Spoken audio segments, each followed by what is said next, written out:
শুধুমাত্র মানে তারেক রহমান না বা এই আসনে ব্যারিস্টার নওশাদ জমির না, আমি সবাইকে এই জিনিসটা একদম স্পষ্ট করে বলতেছি, বিএনপি যদি ওদের নেতাকর্মীগুলো ঠিক করতে না পারে তাহলে আমরা ঠিক করার দায়িত্ব নিয়ে নিব, কিন্তু ইনশাআল্লাহ একদম একটাকেও ছেড়ে দেওয়া হবে না।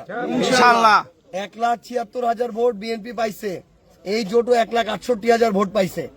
1,68,000 মানুষকে প্রতিপক্ষ বানায় কেউ যদি রাজনীতি করতে চায়, রাজনীতি করতে দেওয়া হবে না ইনশাআল্লাহ। একদম রাজনীতি ছুটা দেওয়া হবে বলে দিয়েছে।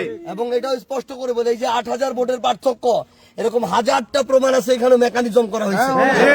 আমাদেরকে ভোটে হারাইতে পারতো না, ভোটে হারাইতে পারতো না, ভোট কেন্দ্র আটকায়, ভোট কেন্দ্র দখল করে এদের সন্ত্রাসী নেতা কর্মীগুলা সাংবাদিক সাজে এরা ভোট চুরি করে এটা করছে।